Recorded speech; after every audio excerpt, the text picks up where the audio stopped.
Alors bonjour Anaïs, je suis très heureuse d'être là aujourd'hui avec toi. Tu m'as envoyé il y a quelques jours un super mail vraiment très touchant et du coup je suis très contente qu'on puisse déjà se voir et échanger en vrai. D'autant plus que tu dans ta vie tu fais des choses qui sont très intéressantes, notamment voilà la sylvothérapie, mais voilà à ta manière, et on va en parler justement dans cet épisode un peu de notre lien avec la nature, qu'est-ce qu'on peut créer avec la nature, qu'est-ce qu'elle a à nous apporter, qu'est-ce qu'on peut lui apporter, l'échange, voilà, dans la relation avec elle. Donc, je suis très contente d'aborder ce sujet qui me tient à cœur aujourd'hui avec toi. Mais avant de parler de cette de mère nature, est-ce que tu peux te présenter, nous parler un peu de toi, ton parcours, ta vie?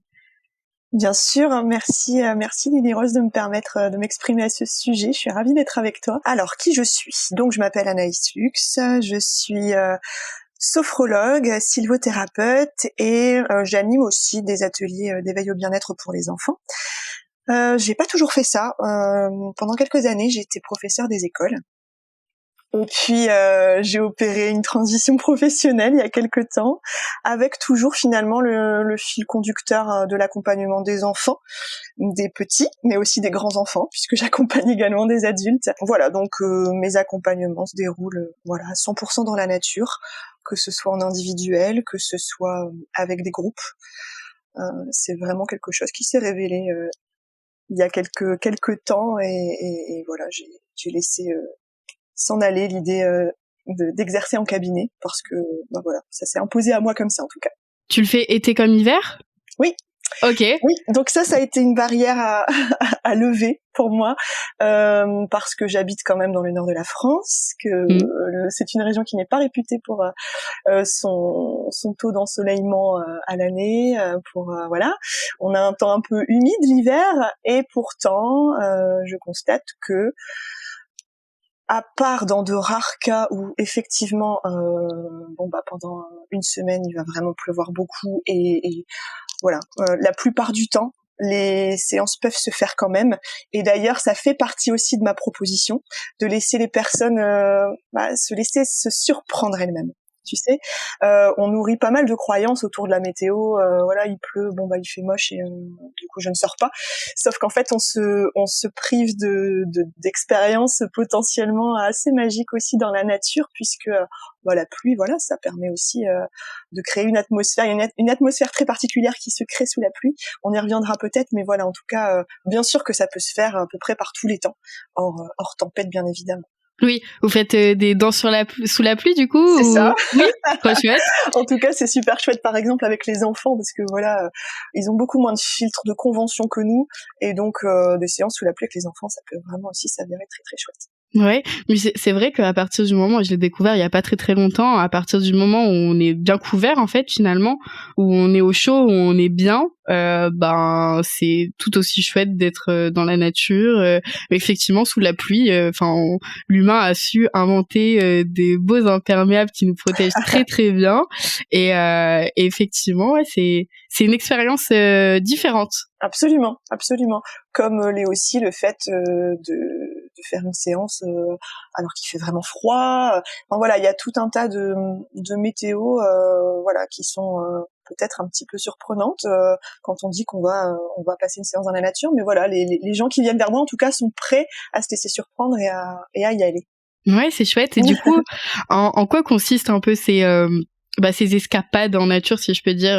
Qu'est-ce que vous faites lors de ces moments? Alors, moi j'ai appelé ça justement les escapades soins nature, parce que j'aimais bien ce mot escapade. Pour moi, il renvoie pas à du négatif. Pour moi, escapade, c'est s'échapper, certes, mais pas pour fuir, pour s'extraire du quotidien. Tu sais, le quotidien bien rempli, les journées, les semaines bien rythmées, là où c'est s'autoriser un espace-temps, rien que pour soi, pour justement revenir davantage disposé et disponible à l'entourage et à tout ce qu'on a à faire après. Donc ça c'est pour le nom, j'ai appelé ça les escapades. Et ce qu'on y trouve, moi en fait j'y mêle tout ce que j'ai appris là ces dernières années, et qui finalement se complète très bien dans la nature, à savoir la sophrologie. La sophrologie, elle m'aide beaucoup pour aider la personne à se rendre disponible. à s'ancrer là, au moment présent, à mettre de côté les ruminations et les projections pour se focaliser dans ce qui se passe et dans ce qui va se passer. Donc ça m'aide, la sophrologie m'aide à ouvrir la parenthèse, mais aussi à la refermer, puisque on va toujours prendre aussi un temps en fin de séance pour permettre une première incorporation de ce qui s'est passé, de ce qui s'est ressenti, donc les sensations, les émotions éventuellement aussi qui nous ont traversées, et peut-être aussi les perceptions, tout ce qui a été perçu de l'environnement. Je peux aussi m'en servir à l'intérieur de la séance quand il y a vraiment des besoins particuliers, si la personne par exemple a vraiment des difficultés à lâcher le mental, ben voilà, j'ai des activations à lui proposer également. Ça c'est la partie sophrologie. Ensuite j'y entremêle des propositions en sylvothérapie justement, où là on va par exemple, sortir les écoutilles, tu sais, vraiment ouvrir les capteurs sensoriels. On va se préparer à ça pour vraiment qu'ensuite l'expérience de nature soit amplifiée, y mettre davantage de conscience en tout cas. Et puis je vais décliner, alors ça reste toujours des propositions, ce ne sont jamais des obligations, mais j'invite les personnes à se laisser surprendre justement, à au moins essayer. Et donc là, on va être dans des propositions plus sensorielles, par exemple de rencontres avec un arbre. Mais c'est vrai qu'on relie souvent la sylvothérapie aux arbres, alors qu'en fait, c'est vraiment tout l'écosystème de la forêt qui est concerné. C'est pas que ça, c'est aussi les plantes, mais c'est même aussi la luminosité, c'est l'atmosphère, c'est tout ce qu'on va trouver et qui va composer l'environnement forestier, l'environnement dans lequel on va se trouver. Et puis, je vais aussi faire des propositions pour aider la personne à réveiller, à réactiver ou à renforcer sa créativité.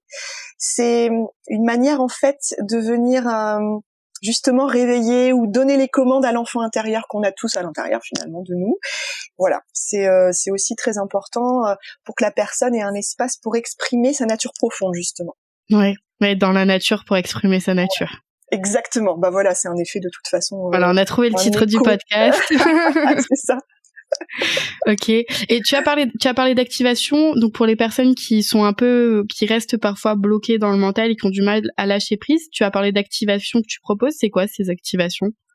Bah par exemple, moi je vais toujours proposer un moment de relaxation. Donc je vais guider par la voix la personne à dans la nature en fait, je suis très aidée puisque ne serait-ce que de focaliser son attention sur les sons qu'on entend, de fermer les yeux quelques instants, ça permet déjà de ne plus recevoir tout un tas d'informations par la vue et de se rendre disponible petit à petit. C'est chacun à son rythme et s'il y a besoin d'y revenir plusieurs fois sous d'autres propositions, bon bah voilà, je vais voir, je vais jauger en fonction de ce que je ressens de la personne. Mais par exemple, ça va être aussi de se reconnecter à sa respiration pour imaginer qu'à l'inspiration, voilà, on inspire l'air de l'environnement, de la forêt, du bord de mer, et qu'à l'expiration, on va essayer d'évacuer tout ce qui nous encombre. Ça peut être des inconforts physiques, ça peut être une émotion justement un peu encombrante, ça peut être des pensées. Alors s'arrêter de penser c'est très difficile, on est bien d'accord, c'est même quasiment impossible, mais par contre essayer de se positionner en tant qu'observateur de ces pensées. Moi j'aime bien utiliser l'image des nuages. Les pensées c'est comme les nuages qui circulent dans le ciel et qui sont poussés par le vent. Là je vais inviter les personnes à pousser leurs pensées par leur souffle et à les regarder s'évacuer, enfin s'éloigner en tout cas. D'accord, oui, c'est clair, oui, c'est des petits rituels ou alors des exercices que les personnes peuvent faire pour s'ancrer dans le moment présent et OK. Et du coup, donc c'est des sessions de groupe que tu proposes, c'est ça? Pas que, j'accompagne des accompagnements sur plusieurs séances, des enfants et des adultes en individuel. Effectivement, les groupes, ça va être intéressant aussi dans le cadre par exemple de séminaires pour aider les équipes nouvellement formées à mieux se connaître, à partager une expérience un peu inédite ensemble, ou alors là j'ai un partenariat avec une structure qui permet à des familles, des aidants familiaux de justement venir avec leur enfant handicapé. Il y a toute une plateforme d'accueil pour l'enfant et les parents peuvent aussi eux s'extraire un petit peu de leur vie quotidienne pour aller vivre des expériences, notamment celles que je propose. Ok, c'est chouette. Et donc du coup, quand tu reçois ces personnes, vous vous retrouvez, je suppose, à l'entrée d'une forêt ou quelque chose comme ça. Et après, l'expérience, elle commence dès le début. Est-ce que tu peux nous expliquer vraiment le déroulé d'une session? Oui, j'explique, j'aime bien expliquer sans trop en dire, c'est-à-dire que je cadre quand même, j'explique puisqu'on a quand même besoin d'un minimum d'infos, quelle est mon intention, et puis voilà que l'idée, en tout cas dans l'idéal, je propose aux gens de ne pas nourrir d'attentes, de se laisser surprendre par ce qui va se passer, et voilà de me faire confiance tout simplement, en tout cas d'essayer. Petit à petit, de toute façon, la relation de confiance s'installe. Passer ce petit moment, on avance, puisque c'est itinérant, hein, c'est vrai que je l'ai pas précisé, mais ces escapades-là, on reste pas à un endroit précis. Moi, je préétablis une sorte de petit parcours qui est jamais très long, puisque l'idée, c'est pas de relier un point A à un point B comme on le ferait lors d'une balade ou d'une randonnée. C'est vraiment d'aller au gré de ce qui se passe, parce qu'il n'y a pas que moi qui prépare, il y a aussi la nature qui nous accueille et qui va elle aussi proposer des choses. Donc moi, ça va me demander aussi de m'ajuster. Ça va aussi, je vais m'ajuster aussi aux personnes, aux centres d'intérêt, peut-être une personne va s'arrêter sur un phénomène, et donc on va tous venir regarder, et puis je vais rebondir là-dessus avec une proposition. Enfin bref, il y a quelque chose de à la fois préparé en amont et à la fois où je laisse l'expérience se faire, et voilà, et où j'ajuste. Donc je fais très attention, moi, dans ma posture, à la fois proposer et à la fois laisser des temps au groupe et aussi aux personnes individuellement pour se nourrir de ce qui se passe, se nourrir de l'expérience. Je sois pas tout le temps là dans la proposition, que je sois pas dans la stimulation, puisque moi, mon intention derrière, c'est aussi que les personnes se retrouvent, elles, avec elles-mêmes et aussi avec la nature. Ouais, non, c'est très clair. Oui, c'est de laisser les choses se faire aussi d'une certaine manière, mais proposer ce cadre sécure pour voilà, être là pour tout le monde et gérer ce qu'il faut gérer. Et puis voilà, tout à fait, c'est sécurisant et important aussi pour les personnes, puisque à la base elles ne me connaissent pas, je les emmène dans une expérience, voilà, ils savent pas trop à quelle sauce elles vont être mangées, et voilà, l'idée c'est de les rassurer aussi là-dessus. Ouais. Donc pour faire ça en nature, c'est que tu as dû toi-même déjà vivre des expériences en nature qui ont dû voilà te chambouler. Si tu es OK d'ailleurs pour nous en partager peut-être quelques-unes après, ce serait avec grand plaisir. Mais ce que je voulais savoir, c'est depuis quand tu ressens ce lien comparé avec la nature, quelle est la forme de ton lien avec la nature? Est-ce que tu peux nous en dire plus sur ça? Alors mon lien avec la nature, je pense que, mais comme je pense chacun, toujours été présent. C'est quelque chose de profondément ancré en nous. On vient de la nature, on est la nature quelque part aussi. Mais pendant l'enfance, je dirais que je conscientisais pas spécialement ce lien. Par contre, j'ai des souvenirs. Alors, j'étais une petite fille très anxieuse quand j'étais petite. J'ai une nature très très anxieuse. J'ai des souvenirs de contemplation, où je jouais dehors comme tous les enfants, mais à certains moments, je me posais et je regardais la cime des arbres qui dansaient dans le vent. Et ça, je me souviens très bien de l'effet apaisant que ça avait sur moi. Ou alors regarder des fourmis là à la queue leu marcher. Il y a un côté fascinant. Il y a un psychologue d'ailleurs qui parle de fascination douce, qui a étudié un petit peu ça, notre lien avec l'observation, la contemplation dans la nature, une forme de fascination douce qui se développe et qui nous fait du bien tout simplement. Donc je me souviens de ça là. J'aimais bien me poser, écouter les sons.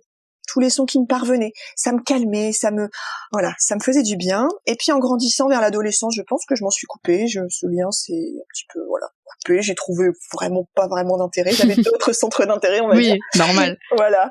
Et puis ça s'est réactivé, je pense au début de l'âge adulte, quand j'ai commencé. Alors je partais en vacances avec mes parents et tout ça quand j'étais adolescente, enfant, et on allait dans la nature, mais il y avait moins ce côté contemplatif, on prenait moins le temps d'aller explorer les sous-bois par exemple, ne serait-ce que ça.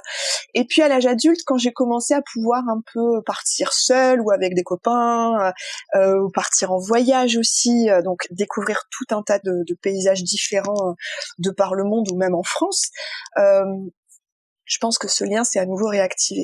Là j'avais le temps. J'avais le temps de pouvoir me reconnecter à une temporalité qui me faisait du bien, à la lenteur. Et puis là, beaucoup plus récemment, quand on a quitté la ville où on vivait avec mon conjoint, donc Lille, pour venir se réétablir ici, puisque finalement moi je suis née sur la Côte d'Opale et que mon conjoint en vient aussi. On est venu un peu, on est revenu aux sources. Moi j'ai senti vraiment comme un appel là, ces longues plages de mon enfance qui m'apaisaient tant. J'étais ravie de pouvoir y revenir. On est revenu avec notre petite fille qui avait 6 mois d'ailleurs. Et là, j'avais mon diplôme de sophrologie en poche, mais j'étais aussi en arrêt parce que j'avais pas encore quitté l'éducation nationale.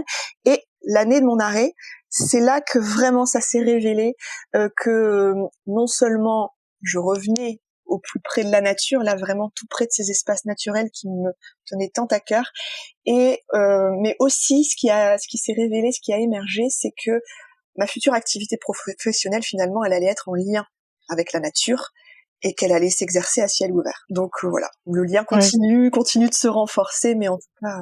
T'as eu cette révélation un peu à ce moment-là, ça a été un peu comme un eureka, mais c'est ça que je dois faire. C'est ça, exactement. Exactement. Puis tout un tas de signes sur mon chemin qui sont venus complètement valider que c'était ça, quoi. Donc du coup, t'habites donc proche de la mer, si j'ai bien compris, mais t'as également de la forêt, vu que tu fais les sessions donc du coup, c'est quand même 2 énergies différentes, je trouve, l'énergie de l'eau et de la forêt, mais ça reste quand même de la nature. Est-ce que oui, tu remarques voilà des choses différentes en fonction de l'endroit, de la nature dans laquelle vous vous trouvez?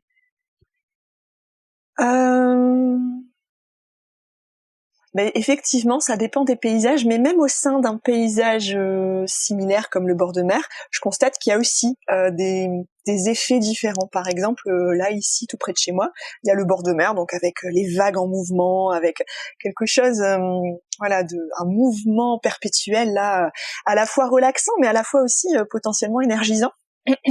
Et puis si tu t'éloignes de quelques centaines de mètres un petit peu plus loin, tu te retrouves dans la baie d'Authie où là c'est comme un peu la surface d'un lac, quoi. C'est très posé, pourtant on est dans le même milieu naturel. Donc ça va aussi dépendre. Effectivement, en forêt c'est encore autre chose, mais les stimulations sont pas les mêmes en fait. Donc les perceptions sont différentes aussi. Et ça, j'ai l'impression que c'est propre à chacun, l'effet que ça va avoir sur lui. Ça dépend aussi de sa propre histoire avec la nature, sa propre expérience de nature. Et oui, t'as raison. En fonction des espaces naturels, et ça doit encore être différent à la montagne, les effets sont probablement différents.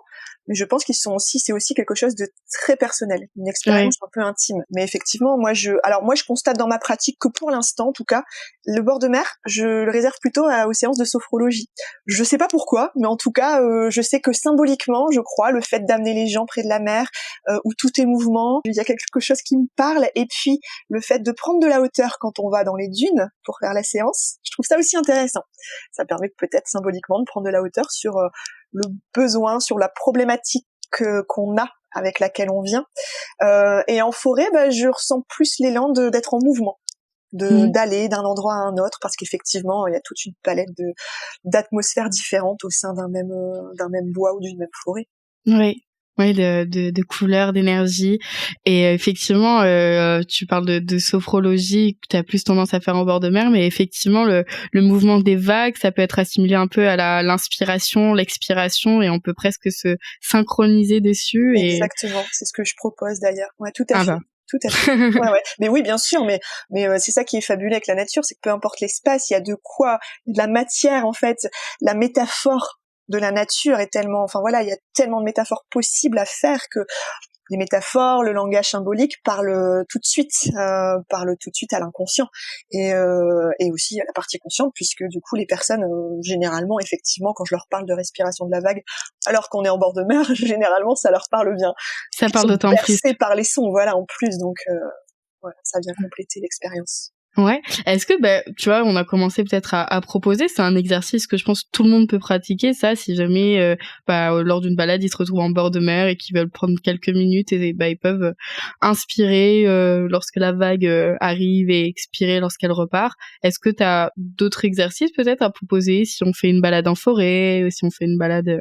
Alors moi, je pense que si on y va avec l'intention effectivement de se rendre disponible à soi et à la nature, ce qui me paraît hyper important, c'est de s'ancrer.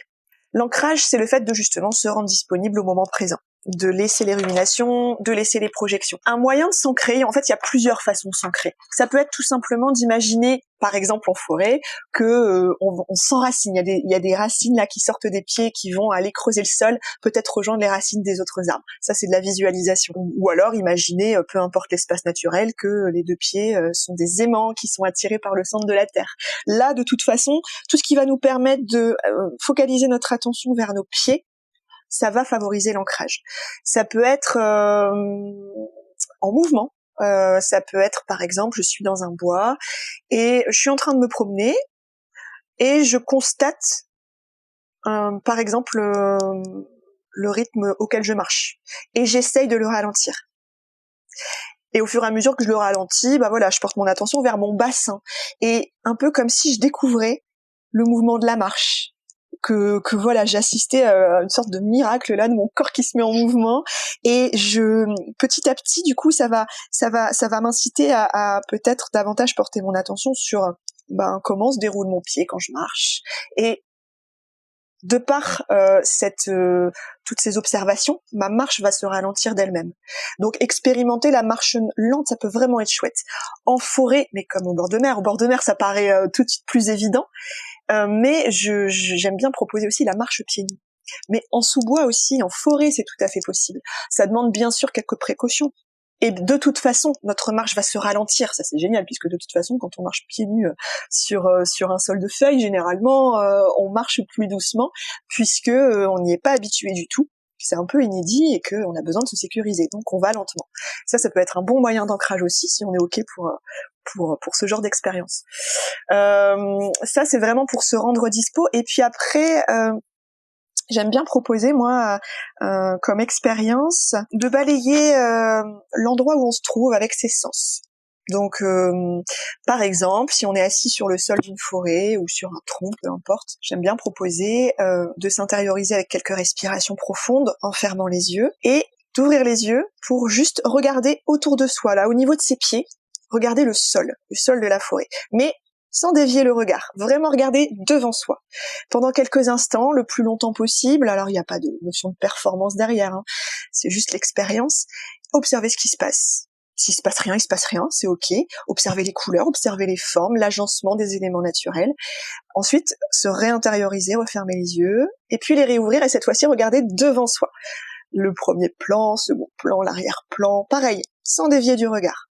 Refermer les yeux, se faire confiance, juste peut-être laisser émerger s'il y a besoin, s'il y a des sensations qui viennent, peu importe, laisser ouvert, et puis réouvrir pour cette fois-ci regarder là-haut, regarder un peu plus la cime des arbres, vraiment se mettre en mode passif, contemplatif, et faire la même chose avec les autres sens. Donc auditif, on ferme les yeux, on écoute, et on va peut-être s'apercevoir au bout d'un moment qu'il y a des sons un petit peu plus subtil qu'on n'avait pas perçu au début. C'est pour ça que c'est important de se laisser le temps. Pour les odeurs, alors d'abord le toucher, juste tapoter les yeux fermés autour de soi, pas à la recherche, mais au contact des éléments naturels, comme si c'était la première fois. C'est ça qui est intéressant. Pour se mettre au contact peut-être d'une certaine humidité, température, texture, les différents éléments. Et puis d'en prendre un, le porter sous le nez. Et puis de sentir ce que ça fait. Après, le goût aussi, c'est possible. Alors là, pareil, on peut réouvrir les yeux pour être sûr, mais ça peut être aussi prélever une toute petite écorce d'arbre et venir la mâchouiller, sans l'avaler bien sûr, mais la mâchouiller et la recracher pour se mettre au contact des tanins des arbres, vraiment de ce qu'ils ont aussi à apporter à ce niveau-là. Voilà, ça c'est le balayage avec les 5 sens. Et puis sinon aussi quelque chose qu'on peut ramener chez soi, tout simplement des photos mentales de l'endroit. C'est-à-dire que peu importe, bord de mer, forêt, montagne, campagne, peu importe l'endroit, tant qu'il nous plaît, ça peut même être dans un parc, on se pose, on se saisit de l'atmosphère, là on reste quelques instants, on respire, on ferme un peu les yeux et ensuite on les réouvre et on regarde vraiment en conscience tout ce qu'on a autour de soi. Ça peut être un élément, ça peut être le paysage entier, puis on referme les yeux. Un peu comme si en fait on avait pris des photos mentales, que notre regard était un objectif, tu sais, d'appareil photo. On ferme les yeux et là on essaie de le recomposer mentalement. Un peu comme un artiste là sur sa toile, sans chercher le détail, la précision. En fonction de ce qui nous a marqué, touché le plus, une couleur, une forme, on essaye de recomposer petit à petit. Et puis ça c'est chouette parce qu'une fois que c'est fait, on peut le ramener à la maison. C'est-à-dire le soir avant de se coucher ou le matin au réveil. Ah ouais tiens, qu'est-ce que j'ai fait hier ? Bon bah j'essaye, j'ai bien dit j'essaye. À chaque fois, voilà, on y va avec de l'indulgence envers soi. Ce sont des expériences qui s'entraînent, qui vont se renforcer au fur et à mesure, mais on a tous la capacité à visualiser. Et voilà, au réveil, j'essaye de recomposer ce paysage, et puis il peut peut-être aussi me servir de ressource quand j'en ai besoin pour voilà, me recontacter avec tout le positif que j'ai peut-être ressenti à son contact. Ouais, c'est génial, j'adore justement tous ces petits exercices. Il y a certaines personnes même qui peut-être le font naturellement. Des fois, naturellement, quand on est bien et qu'on est en mode contemplatif et qu'on regarde autour de soi, on a tendance à vraiment s'ancrer. Mais là, le faire encore plus peut-être en conscience et se dire, ok, ce moment, il est vraiment chouette, j'ai vraiment envie de le ramener à la maison. Là, je peux faire ça et là, je pourrais vraiment le réutiliser. Exactement. L'idée, c'est aussi de refaire la place à une certaine forme d'émerveillement. Il a été prouvé que l'émerveillement, ça a été vraiment prouvé, la sensation d'émerveillement était pour la santé bénéfique pour notre santé. Quelque chose qui peut être fait aussi assez facilement, c'est juste se munir d'une loupe, peu importe, même une petite loupe, se munir d'une loupe et aller observer, du coup s'autoriser à observer des choses sur lesquelles on se serait jamais arrêté si on avait juste eu l'intention de traverser la forêt.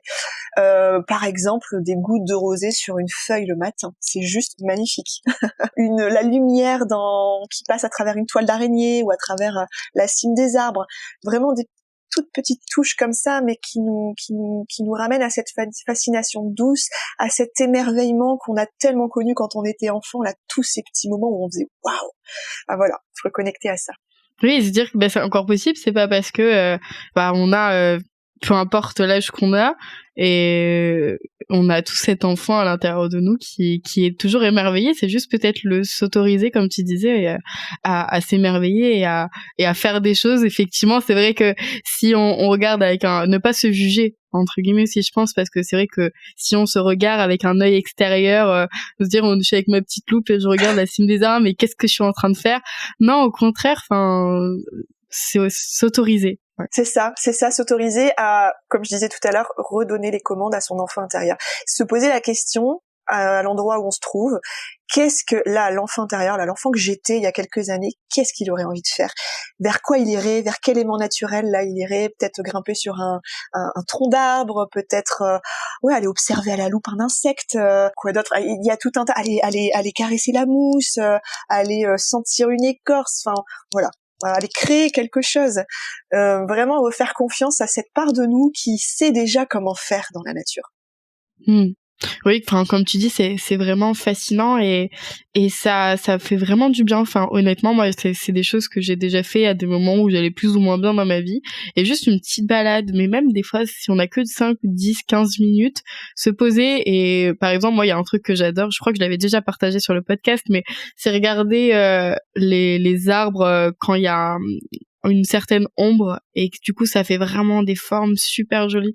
C'est vraiment la nature, pour moi c'est vraiment un tableau qu'on peut explorer mais à 360 quoi. Ouais, et une palette infinie de choses à observer et comme tu dis, de petits moments suspendus comme ça où il y a juste une forme de poésie qui s'exprime, voire de magie aussi parfois. Ouais, et je trouvais que c'était intéressant aussi ce que tu nous partageais par rapport aux 5 sens, parce que effectivement, quand par exemple, des personnes qui peuvent avoir du mal, qui disent moi je sais pas méditer, j'arrive pas à méditer, je tiens pas en place 5 secondes, etc. Du coup, peut-être que pour ces personnes-là, pour tout le monde, hein, mais pour ces personnes-là, est-ce que tu penses que ça peut leur permettre peut-être de rentrer un peu plus en douceur dans ces états méditatifs, parce que d'une certaine manière, quand on est là en train de juste de contempler la couleur, le vert d'une plante, c'est déjà une sorte de méditation, non? Mais voilà, tout à fait. Ça peut être une proposition d'aller vers un élément naturel qui nous attire et de se poser, s'autoriser juste à l'observer pour ce qu'il est. Sans essayer d'être alors c'est pas forcément évident au début, de pas chercher à le reconnaître, tiens c'est quelle essence d'arbre, tiens c'est quelle fleur, voilà, juste se poser, s'autoriser progressivement à regarder l'élément pour ce qu'il est, c'est déjà une forme de méditation, absolument. Oui, c'est intéressant ce que tu dis. C'est vraiment le mental qui parle. Mais tu penses qu'il fait combien de mètres? Et tu penses que c'est un verre plutôt intense, franc ou... Exactement. Et d'ailleurs, c'est ce que je dis quand je cadre, quand les gens savent pas trop à quoi s'attendre dans mes accompagnements ou mes séances. Je leur dis que effectivement, ce n'est pas une promenade naturaliste. Voilà, je vais pas chercher à leur donner les informations sur parce que mon idée, en tout cas moi, ma couleur, ça va être de proposer à la personne de lâcher le plus possible le mental. Et donc si on fait des allers-retours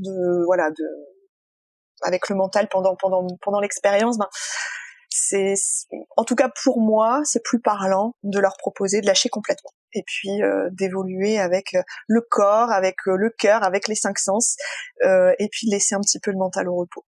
Et se laisser surprendre, comme tu disais. Tout à fait. Et est-ce que tu as des expériences à nous partager, alors qu'elles soient personnelles, que ce soit une expérience vraiment avec un groupe ou une personne? Est-ce que tu as des petites choses à nous partager? Alors oui, absolument. Alors moi, de mon côté, j'ai une expérience qui m'a marquée, qui va de toute façon marquer un moment, je pense. J'étais, il y a quelques années, en stage. C'était un stage autour de perception. J'étais dans la Drôme et j'étais partie seule. J'étais enceinte de ma petite fille depuis quelques mois.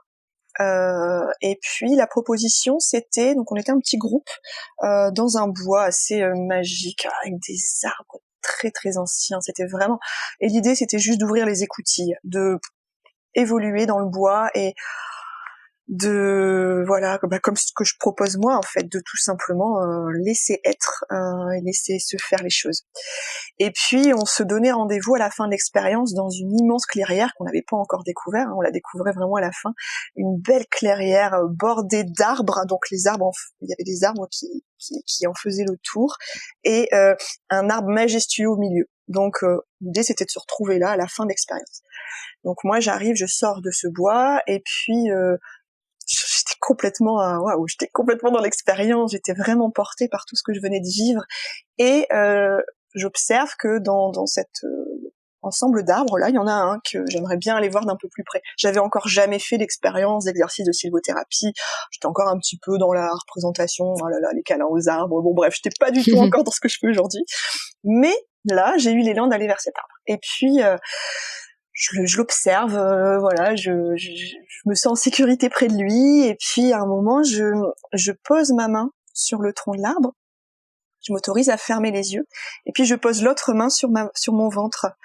Et au bout d'un moment, donc je reste un moment comme ça, j'étais juste bien. Et au bout d'un moment, je sens comme un fluide dans ma main, dans mon bras, et de l'autre côté, sous la main, dans mon ventre, je sens pour la première fois ma fille bouger. Oh, wow.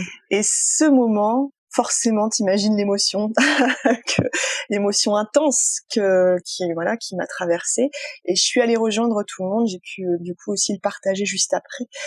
Et ce moment-là, il est complètement suspendu, quoi. Et c'est quelque chose que je garderai précieusement en moi toute ma vie, parce que c'est une expérience, j'allais dire fondatrice de la suite, mais oui, je pense aussi. Qui m'a fait dire mais en fait alors j'ai pas cherché, de toute façon j'aurais jamais l'explication de ce qui s'est passé réellement, et c'est très bien, ça laisse un peu la place à la magie, mais voilà, ça c'était une expérience incroyable qui a joué, je pense, dans la suite de mon parcours. Ouais. Après, avec les clients, que ce soit les enfants ou les adultes, effectivement il se passe aussi des choses. Je me souviens par exemple d'une enfant d'environ, je sais plus, elle devait avoir dans les 9 ans. Elle venait me voir parce que, pareil, nature très très anxieuse, c'est rigolo d'ailleurs, parce que j'étais moi-même comme ça quand j'étais petite. Pas pour rien. Voilà, et donc elle vient, la première séance, je me souviens que c'était pas facile pour elle, sa maman l'avait accompagnée, et donc on avait même convenu qu'elle reste, alors pas pour participer à la séance, mais qu'elle reste dans les environs, parce qu'elle avait besoin de se sentir en sécurité, le temps que la relation de confiance se tisse entre nous. Et puis en 3e séance, on se pose, je crois que c'était près d'une mare, et puis j'allais lui faire une proposition. J'étais en train de sortir mon matériel, et là je la vois sursauter et crier, parce que voilà, elle a été surprise par la présence d'un insecte juste à côté d'elle, qui s'est posé sur une feuille qu'elle connaissait pas, qu'elle avait pas reconnue, et que voilà, qui vraiment l'insécurisait. Donc bon, ce que j'ai fait, c'est que j'ai pris la feuille, je l'ai soulevée, je l'ai mise un petit peu plus loin pour vraiment éloigner l'insecte, mais voilà, le garder quand même. Et puis je lui ai tendu une loupe, mais sans l'obliger à quoi que ce soit. Je lui ai dit, écoute, si tu veux, je te donne la loupe, et puis voilà, tu fais ce que tu veux avec. Et elle s'est approchée de l'insecte, elle a commencé à l'observer. Et puis non seulement elle s'est approchée, mais voilà, elle l'a vraiment au fur et à mesure observé sous tous les angles. Et j'ai senti que du coup, son appréhension de départ était en train de se transformer en apprivoisement, en curiosité. Et ça, j'ai trouvé ça magique, parce que en elle-même, elle a dû aussi sentir qu'il se passait quelque chose, que alors je sais pas si ça s'est fait consciemment, inconsciemment, ça de toute façon ça appartient aux gens, mais de se prouver que voilà quoi, elle était capable devant une situation qui lui faisait peur, d'accueillir ce que ça lui faisait, et puis de se mettre dans une forme d'action. Et ça, je trouve que c'est ça que j'appelle aussi la magie. Quand je parle de la nature, c'est quelque chose qui n'est pas prévisible et qui va se poser. Là, c'était cet insecte qui en fait est carrément venu nous aider, quoi. Moi, il est venu porter aussi ma séance, parce que j'aurais pas pu rêver mieux comme situation, comme expérience. Et ça s'est joué entre l'insecte et l'enfant. Moi, j'étais juste là, observatrice de l'expérience, mais c'était juste fabuleux de constater ça. Ensuite, qu'est-ce qui s'est passé d'autre? Alors, il y a des moments carrément suspendus, où un jour, j'étais en forêt, et donc je guide, là c'était un adulte qui était donc adossé à l'arbre, on terminait la séance, j'étais en train de le guider, il avait les yeux fermés, pour sortir de la pratique petit à petit. Je parlais vraiment tout bas, on était, ça faisait un petit 2 heures qu'on était là, donc vraiment immergés dans l'environnement, on était vraiment, vraiment bien. Et puis il ouvre les yeux, et au moment où il ouvre les yeux, on entend un petit bruit dans un fourré sur notre droite. Et la seconde suivante, on voit une biche bondir devant nous, mais à entre 5 et 10 mètres à peine de nous, pour aller sur notre gauche. Et ça a été à la fois très furtif et à la fois, mais tellement, comme si c'était une scène au ralenti aussi quelque part, parce que on a vraiment pu observer tout son flanc, que ce soit sa tête avec son œil, son poil, la façon, la grâce avec laquelle elle a bondi. Et puis la seconde suivante, elle avait disparu.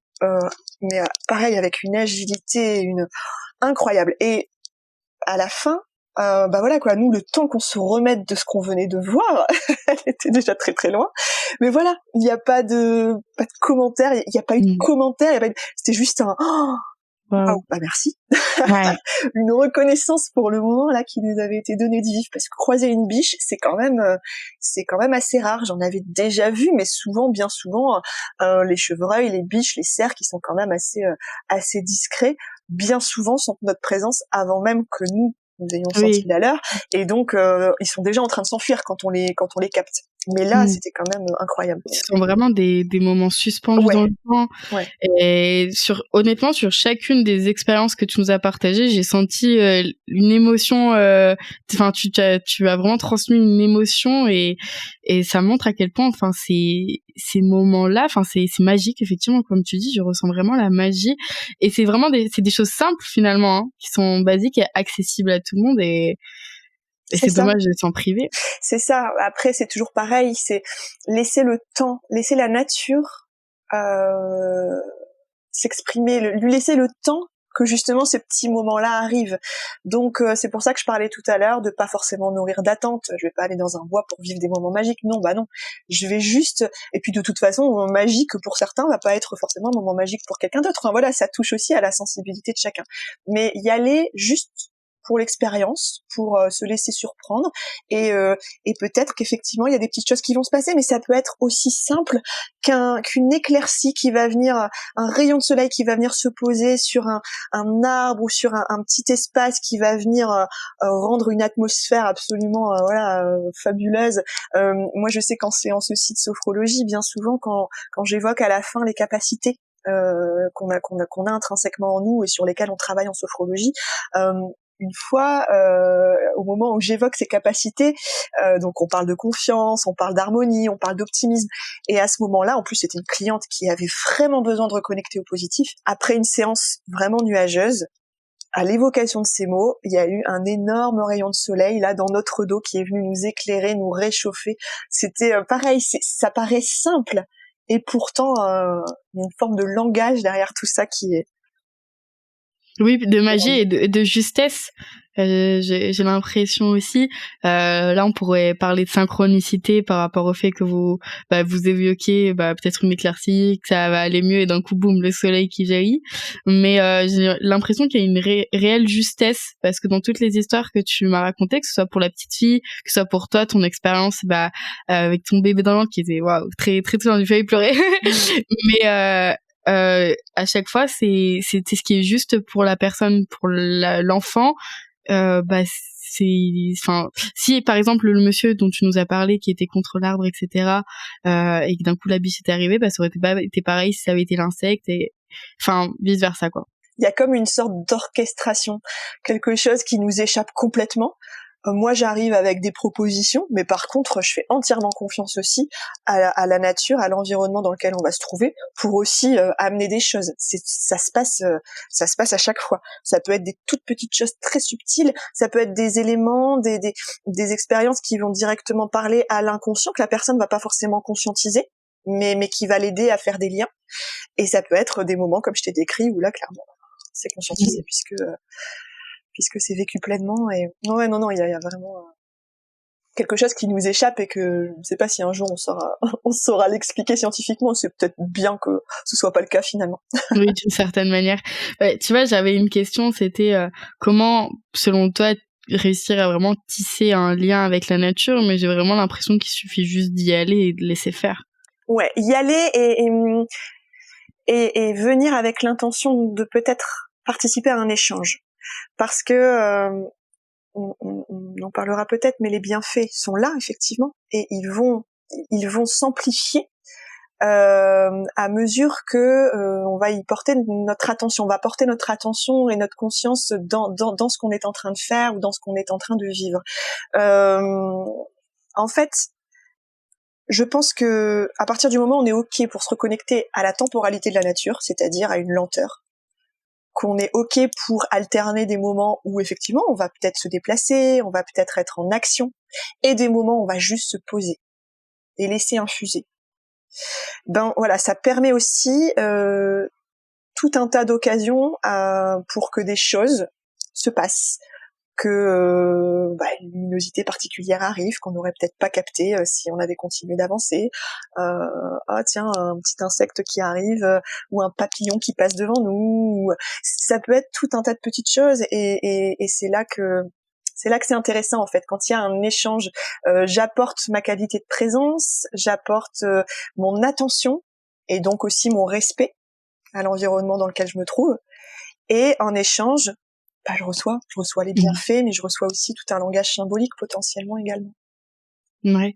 Pour retourner sur un côté peut-être un peu plus pragmatique et moins magique, sur lequel on est bien parti, est-ce que tu peux nous dire quels sont justement les bienfaits, peut-être d'une manière un peu physique, tout simplement. Tout à fait. Alors les bienfaits, oui, effectivement, ils peuvent être d'ordre physique, mais aussi ça a été démontré. En fait, il y a pas mal d'études, et de plus en plus là qui sont en train de sortir pour attester tout ça, des effets, des bénéfices aussi psychiques, mais aussi prosociaux, on y reviendra. Mais bien sûr, les bénéfices physiques, ils sont nombreux. Il a été montré notamment que les couleurs bleues et les couleurs vertes, toutes leurs nuances, sont les couleurs qui nous apaisent le plus. Par exemple, pour le vert, c'est directement lié notamment à notre cerveau reptilien, là, archaïque, qui fait que quand on était des hommes préhistoriques, la couleur verte nous rassurait, parce que qui disait vert disait présence d'eau, qui disait présence d'eau, de vie, du coup, potentiellement aussi des animaux à chasser pour la survie. Ensuite, on a les fractales aussi dans la nature qui nous font du bien et qui permettent de baisser le stress. Les fractales, ce sont, tu sais, tous ces motifs qui se répètent à différentes échelles. Alors par exemple, si tu te mets sous un arbre et que tu regardes les branches au-dessus, ça va être toutes les branches principales qui vont se ramifier en branches secondaires et encore en autres branches plus petites. Donc c'est le motif qui se répète. Ça peut être aussi d'autres motifs comme je pense à la spirale sur la coquille d'un escargot. On va la trouver dans l'infiniment petit ou dans le très petit dans la nature, mais aussi dans le très grand. Notre galaxie, la Voie lactée, a une forme de spirale.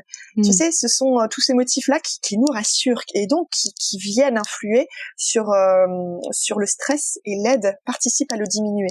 Il a été montré aussi que cette fascination douce, elle est très très utile pour se sentir mieux.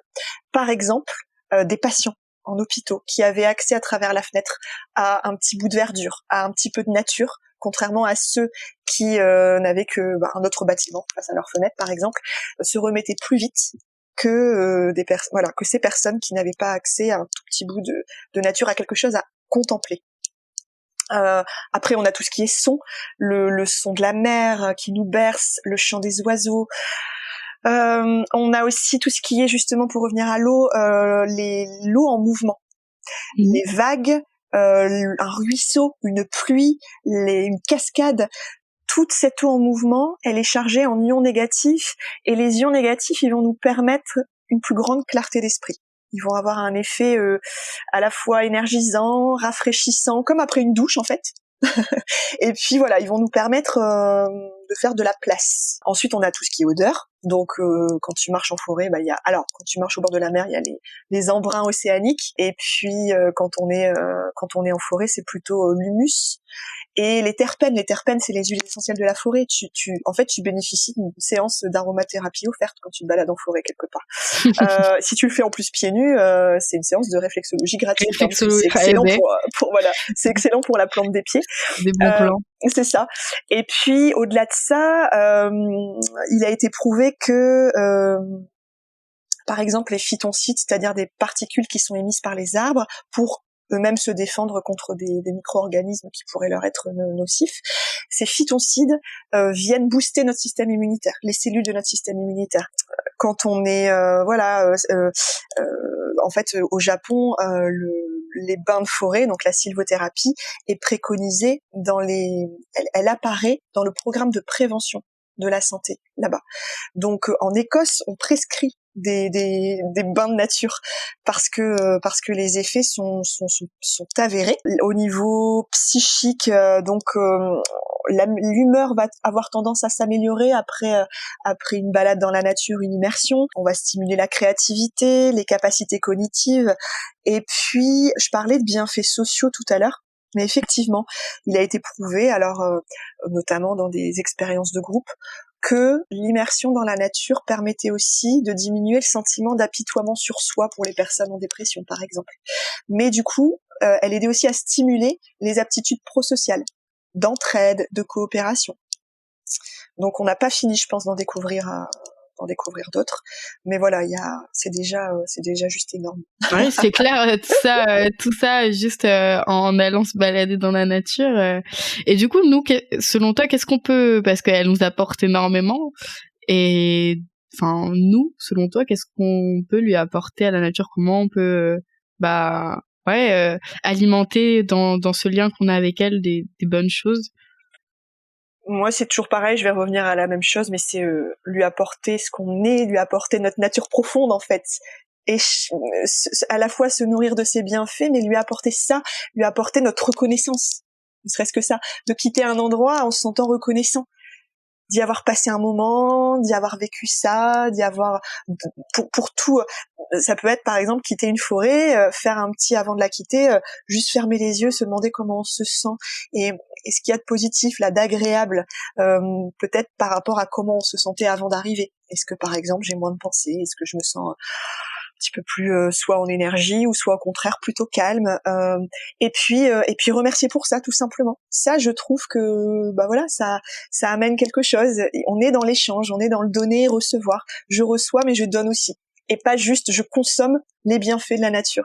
Oui. Et d'ailleurs, la nature nous le rend bien, puisque comme je le disais tout à l'heure, plus on va se rendre présent à elle, et plus les bienfaits qu'on va ressentir seront importants et vont perdurer dans le temps aussi.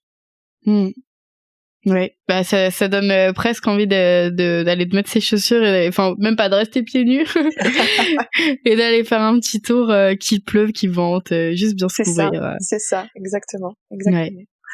Tu nous as donné pas mal d'exercices tout à l'heure, et c'était plus des exercices à faire, j'ai l'impression, en solitaire, même si on peut évidemment partager les choses avec des gens, mais voilà, d'être seul, un peu à observer, à prendre le temps de regarder les fourmis, les couleurs, les styles et ça.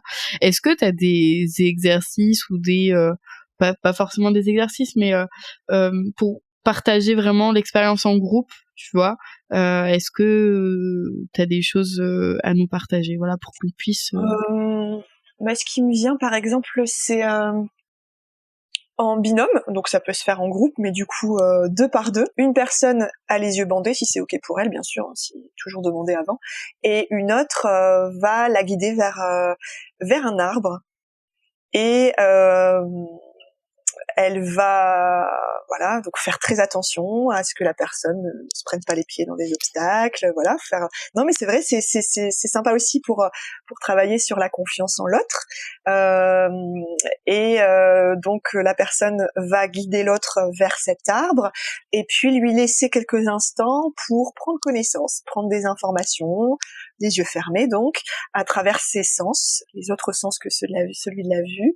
Et puis l'idée, ça va être ensuite de ramener la personne au point de départ, et de la désorienter un petit peu quand même, pour pas qu'elle prenne trop de repères non plus géographiques, en la faisant tourner sur elle-même par exemple, puis ensuite enlever le bandeau et demander à la personne de retrouver l'arbre à partir des informations qu'elle a peut-être eues. Ça c'est sympa, et c'est souvent apprécié dans les groupes. Après, au niveau collectif, ce qui est génial, c'est les œuvres collectives. Donc aller chercher, créer par exemple un land art. Un land art, c'est donc créer composition naturelle, entièrement justement avec des éléments naturels qu'on a collectés auparavant. Donc moi, je peux proposer par exemple une forme que le groupe va tirer au sort. Votre œuvre finale doit juste ressembler à ça. Après, ce qu'ils vont ramasser, c'est eux qui voient. Ils vont se mettre d'accord sur qu'est-ce que toi tu ramasses, ok, d'accord. Et ils vont commencer à échafauder leur forme là. Et puis, petit à petit, la discussion va commencer sur du coup on fait ça. Et là, qu'est-ce qu'on mettrait? Ah ouais, là on va mettre plutôt de l'herbe. Là, je verrais bien de la terre. Ah oui, comment on fait le cadre? Attends, je vais chercher des branches. Enfin voilà. Et petit à petit, créer collectivement une œuvre qui de toute façon sera éphémère. Mais c'est ça que je trouve très beau aussi dans les créations naturelles. Ça nous ramène aussi à une forme d'impermanence, mais ça nous ramène aussi au message que tout est impermanent, et que du coup les difficultés aussi le sont. Tout ne fait que passer. Et aussi dans la nature, tout est cyclique, et puis quand on reviendra dans 2 jours, notre œuvre là, elle se sera transformée, soit elle aura complètement disparu par un coup de vent, ou soit quelques éléments qui seront partis. Mais moi c'est des expériences que j'aime bien proposer en groupe. Oui, puis même avec des enfants aussi, je pense que ça peut être des choses assez sympas pour les intéresser un peu à la nature. Absolument. Comme ça peut être sympa aussi de leur proposer pour les enfants, ça ils adorent aussi, construire plusieurs donc leur propre parcours sensoriel. Donc en fait, ils vont chercher des éléments de différentes textures, ils les alignent les uns à la suite des autres comme des petites cases, un peu comme une marelle en fait. Et puis ensuite, ils vont enlever les chaussures et puis tester leur propre parcours sensoriel pour juste voir ce que ça fait, quoi. Est-ce que c'est doux, est-ce que c'est rugueux, est-ce que c'est un peu humide, est-ce que c'est un petit peu dur là de marcher sur ça. Ouais, franchement, c'est très très intéressant, et en général, c'est quelque chose qu'ils adorent. Oui, il faudra juste leur proposer, enfin, éviter qu'ils mettent des ronces ou des... Oui, bien sûr, ça c'est cadre, effectivement, à vérifier. Viens, on met ce caillou pointu, là, on voit ce que ça fait. C'est ça. Joachim, tu arrêtes. C'est pour ça que c'est toujours important d'avoir un œil vigilant et à la fois bienveillant aussi sur ce qui est en train de se passer pour que tout le monde profite et qu'il n'y ait pas ce genre de désagrément, quoi. Oui, non, évidemment. Écoute, c'est passionnant et j'ai l'impression que tu as encore des milliers d'expériences, de choses à nous partager sur la nature.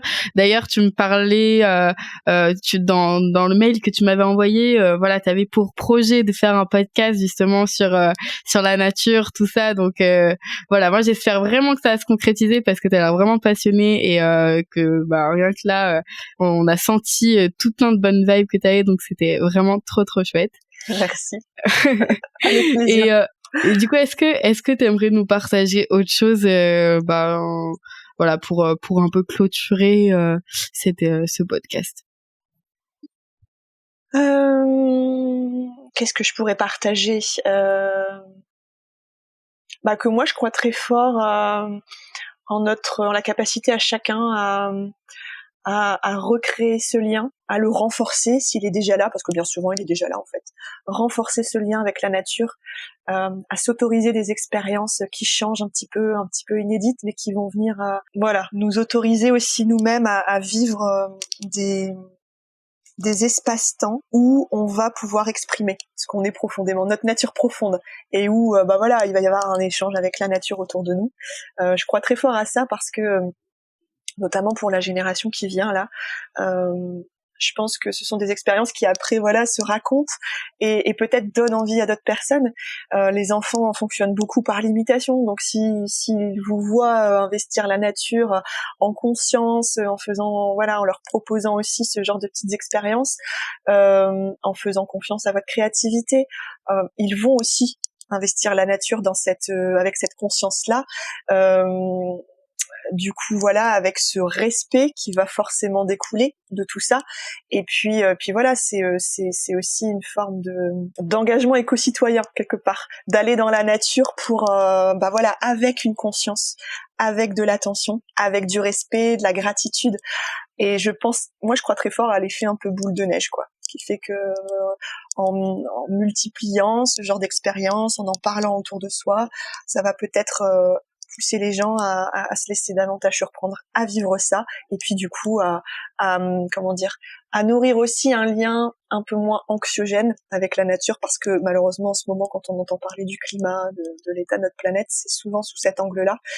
Et s'autoriser à revivre, à réenchanter ce lien, à vivre des moments de symbiose avec le vivant en soi, le vivant autour de soi, quoi, parce qu'en fait tout est lié, et dans pas mal même de langues dans le monde, le mot nature n'existe pas, tout simplement parce que la nature c'est nous, la nature est en nous, autour de nous, mais tout ne fait qu'un, le végétal, l'animal, nous, on fait tous un, et c'est ça qui est magnifique, et ce lien est à nourrir en tout cas. Oui, dans la même veine de ce que tu dis, parce que j'ai l'impression que tu as répondu un peu à ma dernière question, qui est, pour toi, c'est quoi une terre happy?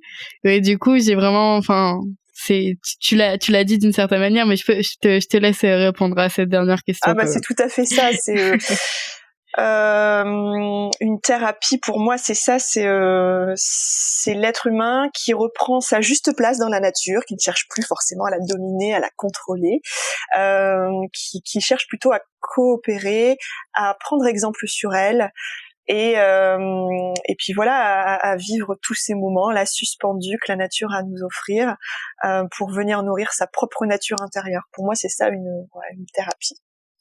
C'est super. On a tout plein d'exercices, on a tout plein de choses à faire. Moi, j'ai passé un super moment à t'écouter. Moi aussi. Merci Anaïs, c'était passionnant. Merci.